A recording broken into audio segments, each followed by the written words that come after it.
పరిశుద్ధుడైన యేసయ్య నామములో మీ అందరికీ వందనాలండి. ప్రియమైన వారలారా, కొద్ది నిమిషాలు దేవునికి వాక్యాన్ని శ్రద్ధగా ఆలకిద్దాం. దయచేసి వాక్యం మీద మీ మనసు ఉంచవలసిందిగా ప్రేమతో మనవి చేస్తూ ఉన్నాను. ఈరోజు మన వాక్యాంశము ఎంతో గొప్ప నిర్ణయము. ఏంటండి? ఎంతో గొప్ప నిర్ణయము. రహస్యం ఏమిటంటే, నీవు తీసుకున్న నిర్ణయాన్ని బట్టి, అందరూ వినాలి, సీక్రెట్ ఏంటంటే, నీవు తీసుకున్న నిర్ణయాన్ని బట్టి దేవుడట నీ పట్ల కూడా ఒక నిర్ణయము కలిగి ఉంటారట. అర్థమవుతుందా? నువ్వు దేవునికి అనుకూలమైన నిర్ణయం తీసుకున్నా, లేకపోతే దేవునికి వ్యతిరేకమైన నిర్ణయము తీసుకున్నా, నీవు తీసుకున్న నిర్ణయాన్ని బట్టి దేవుడు కూడా నీ పట్ల ఒక నిర్ణయం కలిగి ఉంటారట. హల్లెలూయా. ప్రియమైన వారలారా, కాబట్టి మనము దేవునికి అనుకూలమైన నిర్ణయం కలిగి ఉన్నామా, లేదంటే దేవునికి వ్యతిరేకమైన నిర్ణయం కలిగి ఉన్నామా? నువ్వు ఏ నిర్ణయం అయితే తీసుకుంటావో దానికి తగ్గట్టుగానే దేవుడు కూడా వ్యక్తిగతముగా నీ పట్ల కూడా ఒక అభిప్రాయము, ఒక నిర్ణయం కలిగి ఉంటాడట. ప్రియమైన వారలారా, 1924 సంవత్సరంలో, అంటే దాదాపుగా ఒక 100 సంవత్సరాల క్రితము భూమి మీద ఒక సంఘటన జరిగింది. ఎరిక్ లిడిల్ అనే ఒక యవనస్తుడట ఇంగ్లాండ్ దేశం నుంచి ప్యారిస్కి ఒలింపిక్స్లో 100 మీటర్ల పరుగు పందెంలో ఆ రన్నింగ్ రేస్కి వెళ్ళి ఉన్నాడట. అయితే ప్రియమైన వారలారా, ఇంగ్లాండ్ దేశం తరపున ఈ యొక్క యవనస్తుడు వెళ్ళి ఉన్నాడు. అయితే ఈ ఎరిక్ లిడిల్కి ప్రపంచం ఒక పేరు పెట్టిందట, ఏ ఫ్లయింగ్ బర్డ్ అని. అంటే ఎగిరే పక్షి. అంటే అతనికంటే వేగంగా ఎవరు పరిగెత్తలేరు అన్నమాట. ఒకవేళ ఎరిక్ లిడిల్ కనుక పరుగు పందెములో పార్టిసిపేట్ చేస్తే మిగతా క్రీడాకారులు అందరూ అనుకునేవారట, మనము సిల్వర్ మెడల్ మీద కానీ బ్రాంజ్ మెడల్ మీద కానీ టార్గెట్ పెట్టుకోవాలి. ఎందుకంటే గోల్డ్ మెడల్ ఎవరికి వచ్చేస్తుంది? ఎరిక్ లిడిల్కి వచ్చేస్తుంది. ఎరిక్ లిడిల్ ఫస్ట్ వస్తాడు. మనకి గోల్డ్ మెడల్ ఎలాగో రాదు, కానీ సెకండ్ ప్రైజ్ కానీ థర్డ్ ప్రైజ్ కానీ మనము గురి పెట్టుకోవాలని అనుకునేవారట. అయితే ఎరిక్ లిడిల్ 100 మీటర్ల పరుగు పందెంలో పరిగెత్తడానికి ఇంగ్లాండ్ దేశం నుంచి ప్యారిస్కి వెళ్ళి ఉన్నాడు. మొత్తము ప్రపంచం అంతా ఎరిక్ లిడిల్ వైపే చూస్తూ ఉంది.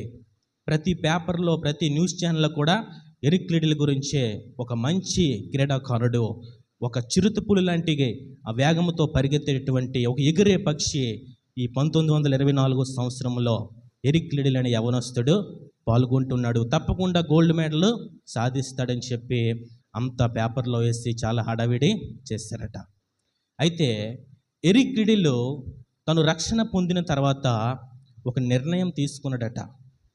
తను బాప్తిసం తీసుకున్న తర్వాత, రక్షణ పొందిన తర్వాత ఒక నిర్ణయం కలిగి ఉన్నాడట.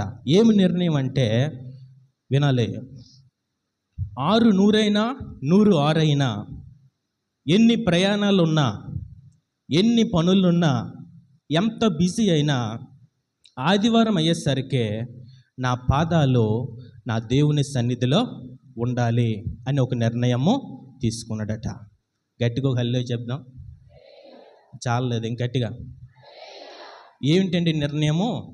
ఎన్ని ప్రయాణాలున్నా, ఎన్ని పనులున్నా, ఆదివారం ఉదయం మాత్రము అతని పాదాలు ఎక్కడ ఉండాలట?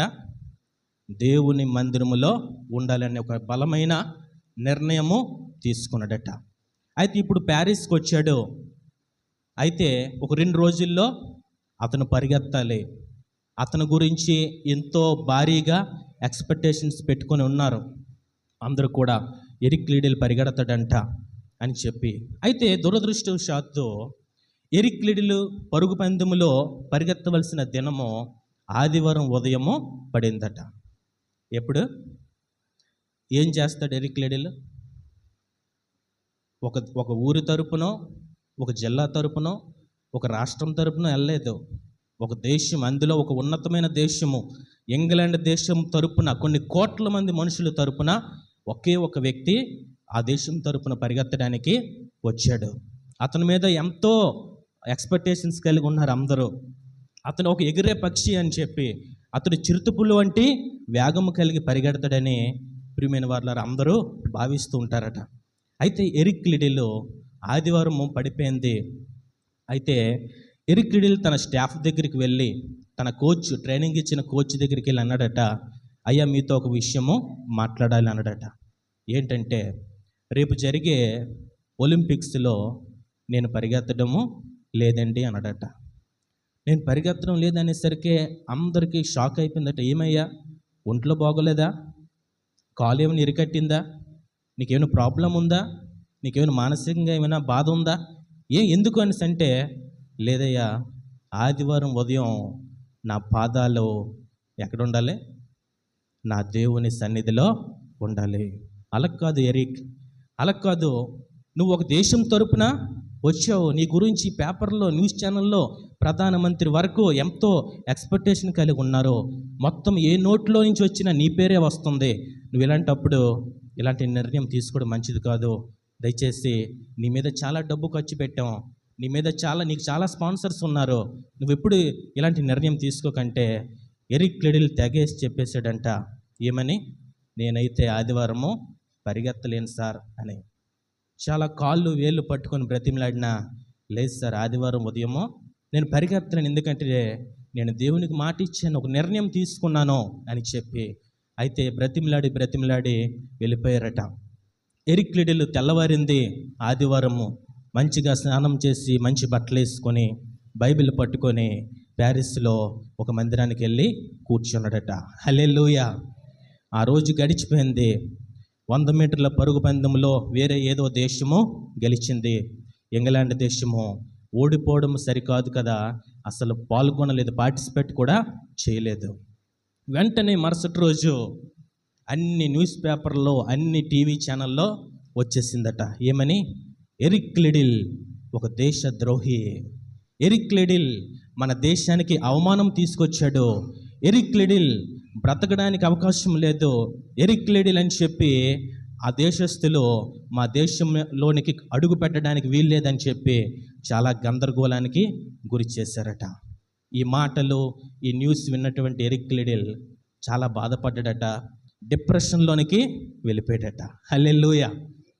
డిప్రెషన్లోనికి వెళ్ళిపోయాడట.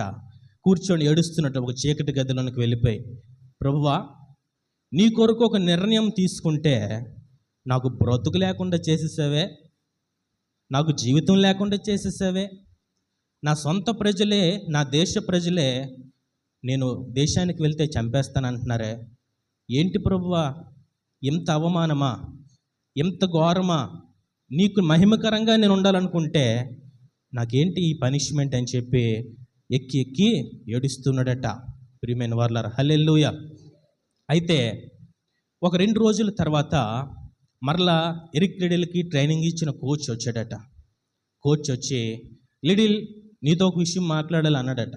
ఏంటి సార్, ఏంటి అంటే, 100 మీటర్ల పరుగు పందెంలో మన దేశం ఓడిపోయింది.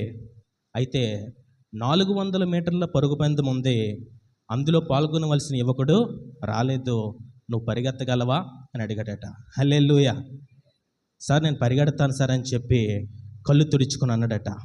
అయితే కోచ్ అంటున్నాడట, నువ్వు 400 మీటర్ల పరుగు పందెంలో ట్రైనింగ్ తీసుకోలేదు కదా, నువ్వు కోచింగ్ తీసుకోలేదు కదా, ఎలా పరిగెడతావు అని అంటే, లేదు సార్, దేవుడే సహాయం చేస్తాడు, నేను పరిగెడతాను అని చెప్పాడట.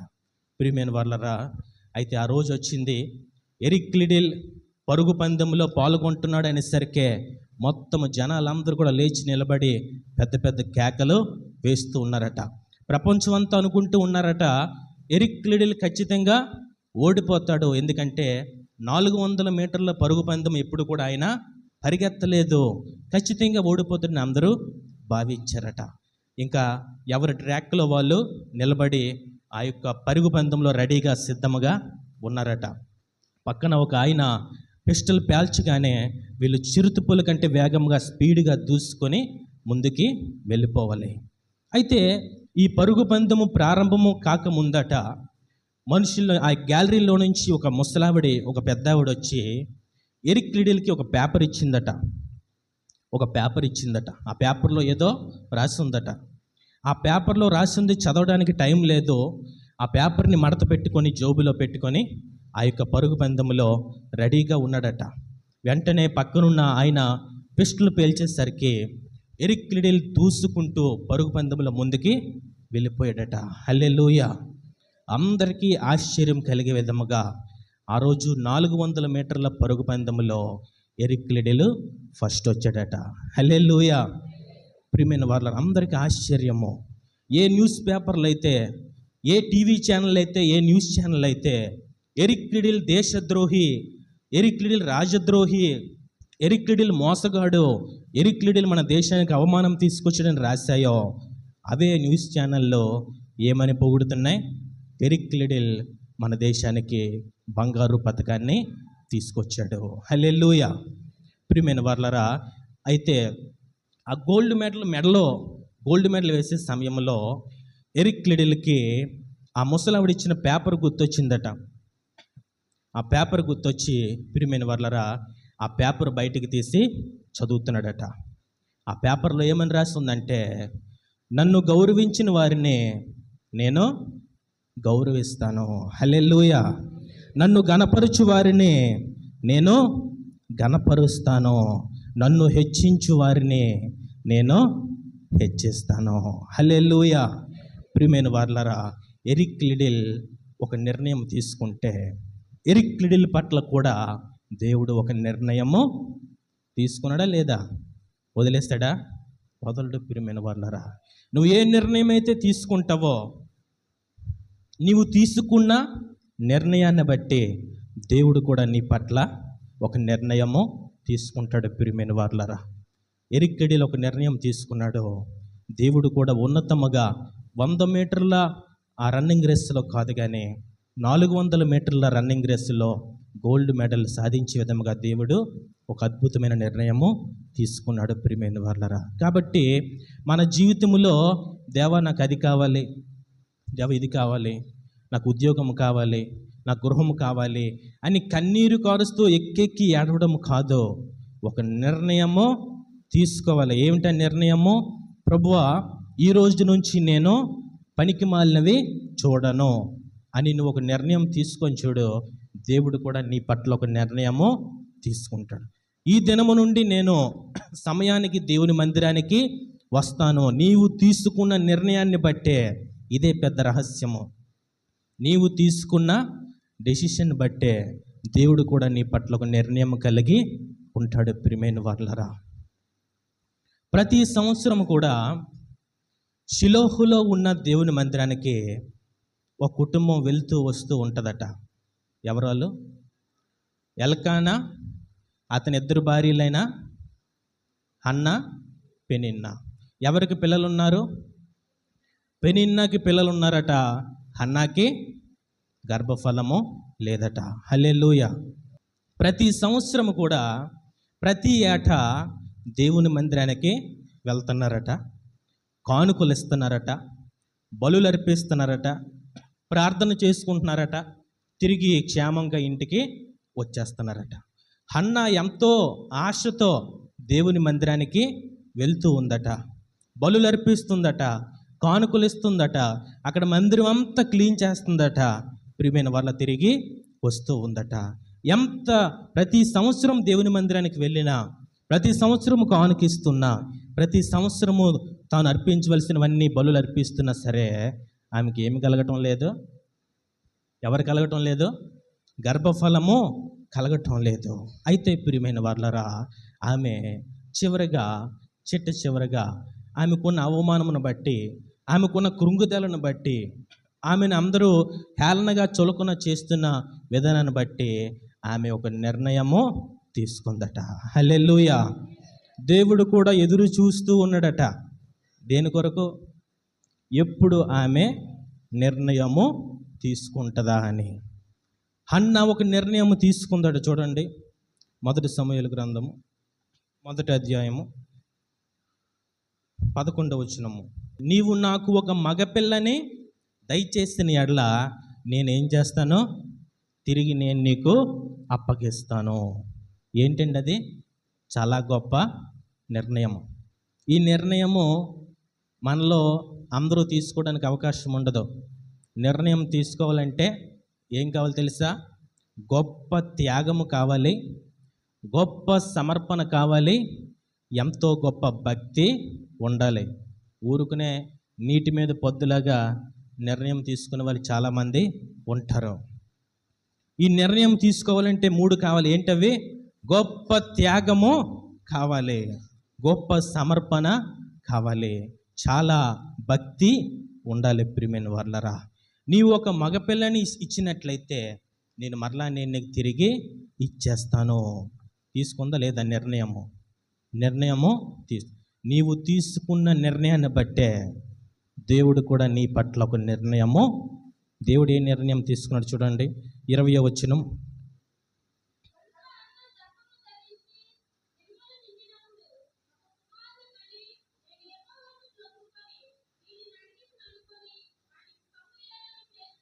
చాలండి, సమూయేలు పేరు పెట్టాను. హల్లెలూయా.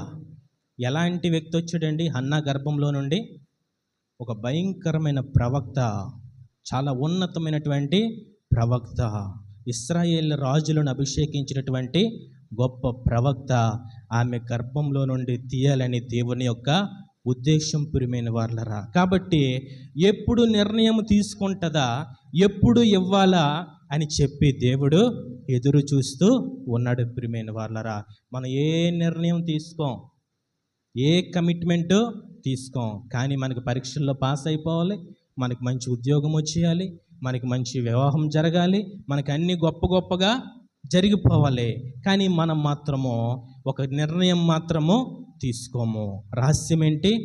నీవు తీసుకున్న నిర్ణయాన్ని బట్టి, ఎలాంటి నిర్ణయము, బలమైన నిర్ణయం తీసుకోవడం అంటే చిన్న ఆత్మీయ జీవితంతో, పొడి ప్రార్థనతో, నామకార్థ క్రైస్తవ జీవితంతో నిర్ణయము తీసుకోలేం. ప్రియమైన వాళ్ళరా, గొప్ప త్యాగం ఉండాలి, గొప్ప సమర్పణ ఉండాలి, ఎంతో విలువైన భక్తి ఉండాలి. ప్రియమైన వాళ్ళరా, హన్నా ఒక నిర్ణయం తీసుకుంది, దేవుడు కూడా హన్నా పట్ల ఒక నిర్ణయము తీసుకున్నాడు. చూడండి, ఇంకొక ఆయన నిర్ణయం తీసుకుంటున్నాడు. లూకాసు వార్త 19వ అధ్యాయము 8వ వచనము.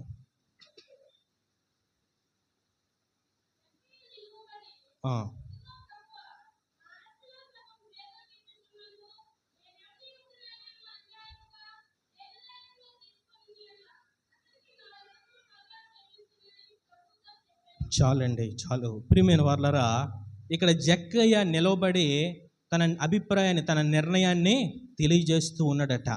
ఏటట జక్కయ్య యొక్క నిర్ణయము? నా ఆస్తిలో సగము పేదలకు ఇస్తున్నాను. అంటే జక్కయ్య నిర్ణయంలో ఈ 3 కనబడుతున్నాయా లేదా? మనం 1,00,000 రూపాయలు ఇంట్లో దొంగతనం జరిగిందనుకో, మనకు మనశ్శాంతి ఉంటుందా? ఇక్కడ కోటీశ్వరుడైన జక్కయ్యట తన ఆస్తిలో సగము పేదలకు ఇచ్చేస్తున్నాడట. ఎవని యొద్దనైనను అన్యాయంగా దేనినైనా తీసుకునే ఎడల వానికి 4 అంతలు చెల్లించునని ప్రభువుతో చెప్పాడట. గొప్ప త్యాగము, గొప్ప సమర్పణ, ఉన్నతమైన భక్తి. హల్లెలూయా. జక్కయ్య ఒక నిర్ణయం తీసుకుంటే దేవుడు కూడా ఒక నిర్ణయము తీసుకున్నాడట. తర్వాత చదవండి. అందుకు యేసు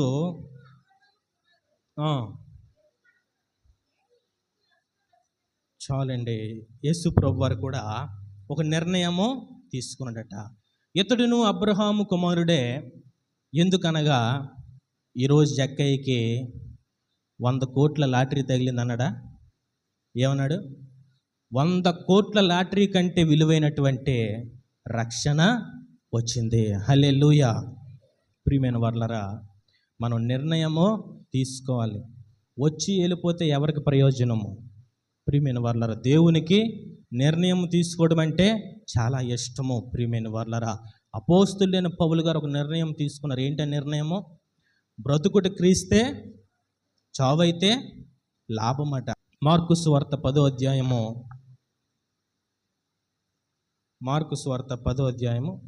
17 నుంచి చదవండి. ఒక యవనస్తుడు వచ్చాట. ప్రభువా, నాకు పరలోక రాజ్యం కావాలి, నేనేం చేయాలి అని అడిగాడట. యేసుప్రభు వారు అన్నారట, ఆజ్ఞలను పాటించు, వ్యభిచారం చేయకు, దొంగతనము చేయకు, పొరుగువాడిని ఆశించుకు, పొరుగువాడిది ఏది ఆశించుకు, నిన్ను వలె నీ పొరుగువాడిని ప్రేమించు. అంటే నేను సండే స్కూల్కి వెళ్ళేటప్పటి నుండి కూడా ఇవన్నీ చేస్తున్నాను ప్రభువా అన్నాడట. అయితే యేసుప్రభు వారు అన్నారట, నీకొకటి కొదువుగా ఉంది అని చెప్పి నీకున్నదంతా అమ్మేసి పేదవాళ్ళకి ఇచ్చేసి నీ వచ్చి నన్ను వెంబడించు అన్నారట.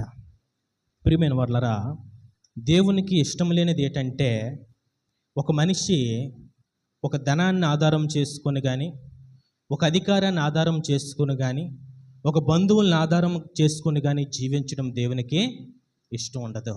ఆయనని ఆధారం చేసుకొని బ్రతకడం అంటే ఆయనకి ఇష్టము. ఈ వ్యక్తి మంచి ప్రార్థనాపరుడు, మంచి భక్తిపరుడు, ఇతరులకి ఆదర్శంగా ఉన్నాడు, ఏ తప్పు చేయలేదు, ఏ పాపము చేయలేదు. కానీ అతని గురుడితనం ఏంటో అతనికి తెలియడము లేదు. యేసుప్రభు అంటున్నారు, నీకున్నదంతా అమ్మేసి నన్ను వెంబడించు అన్నారు. హల్లెలూయా. సేన అనే దయ్యం పట్టిన వ్యక్తి స్వస్థత పొందిన తర్వాత అంటాడు, ఏమంటాడు? ప్రభువా, నేను నీతోటే వచ్చేస్తానంటాడు. యేసుప్రభు ఏమంటారు? నువ్వు నాతో రావద్దు, నీవున్న చోట నాకు సాక్షిగా ఉండమంటారు. కానీ ఈ వ్యక్తిని దేవుడు ఎంత ప్రేమించాడంటే నీ వచ్చి నన్ను వెంబడించు అన్నారు. హల్లెలూయా.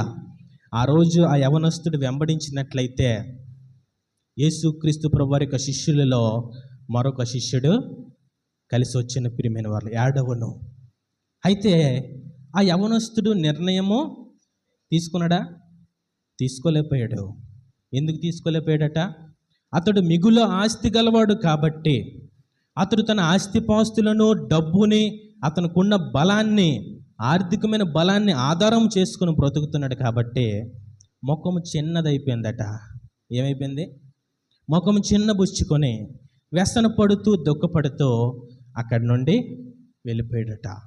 అంటే నిర్ణయంలో ఏముంటుంది? గొప్ప త్యాగం ఉంటుంది, గొప్ప సమర్పణ ఉంటుంది, చాలా విపరీతమైన భక్తి ఉంటుంది. ఇది దేవునికి ఇష్టమైనటువంటి ఆత్మీయ జీవితం. ప్రియమైన వారలరా, హన్నా తీసుకున్న నిర్ణయాన్ని బట్టి దేవుడు కూడా హన్నా పట్ల ఒక నిర్ణయం కలిగి ఉన్నాడు. ఎరిక్ లిడిల్ తీసుకున్న నిర్ణయాన్ని బట్టి దేవుడు కూడా ఎరిక్ లిడిల్ పట్ల ఒక నిర్ణయము కలిగి ఉన్నాడు. ఆ తర్వాత జక్కయ్య తీసుకున్న నిర్ణయాన్ని బట్టి దేవుడు కూడా జక్కయ్య పట్ల ఒక నిర్ణయం కలిగి ఉన్నాడు. ప్రియమైన వారలారా, నేను వాక్యము ధ్యానం చేస్తుంటే దేవుడు నాకు ఇచ్చిన ఆలోచన ఏంటంటే, ప్రియమైన వారలారా, దేవునికి ఒక రకమైన భయము ఉంటుందట. అందరూ ఇక్కడే ఉన్నారా? గట్టిగా హల్లెలూయా చెప్దాం. హల్లెలూయా. దేవునికి ఒక రకమైన భయము ఉంటుందట. ఏంటి దేవునికి భయం ఏంటండి అంటారేమో. దేవునికి కూడా ఒక రకమైన భయము ఉంటుందట. ఏంటంటే ఒక మనిషికి దేవుడు ఏదైనా ఇచ్చినట్లయితే ఆ ఇచ్చిన దాన్ని బట్టి ఆ వ్యక్తి దేవునికి దూరం అయిపోతాడట. తెలుసా మీకు? 100కి 90% మంది మనుషులు నాకు ఉద్యోగము కావాలి ప్రభువా, నాకు గృహము లేదు, వస్త్రాలు లేవు, ఏమీ లేదు, నేను పేదగా ఉన్నాను, నిరుపేదగా ఉన్నాను, నాకు ఉద్యోగము కావాలని చెప్పి నువ్వు కన్నీరు మున్నీరుగా ఏడిస్తే దేవుడు ఏం చేస్తాడు? నీకు ఉద్యోగము ఇస్తాడు. ఉద్యోగం ఇచ్చిన తర్వాత నీకు ఇచ్చిన ఉద్యోగాన్ని బట్టి నువ్వేమైపోతావు? దేవునికి దూరం అయిపోతావు. హల్లెలూయా. ఇది 100కి 90% మంది మనుషులు. ప్రభువా నాకు గృహము కావాలి, ప్రభువా నాకు ఆరోగ్యము కావాలి. ఆరోగ్యం పొందుకున్న తర్వాత నువ్వేం చేస్తావు? దేవునికి దూరం అయిపోతావు. ఇది దేవుని యొక్క భయము. ప్రియమైన వారలారా, ఎక్కడో గొర్రెలు కాచుకుంటున్నటువంటి దావీదుని తీసుకొని వచ్చి దేవుడు ఏం చేశాడు? ఇశ్రాయేలీయులకి రాజుగా చేస్తే దావీదు ఏమైపోయాడు? దేవుని హృదయానుసారుడైన దావీదు దేవునికి శత్రువుగా మారిపోయాడు. హల్లెలూయా.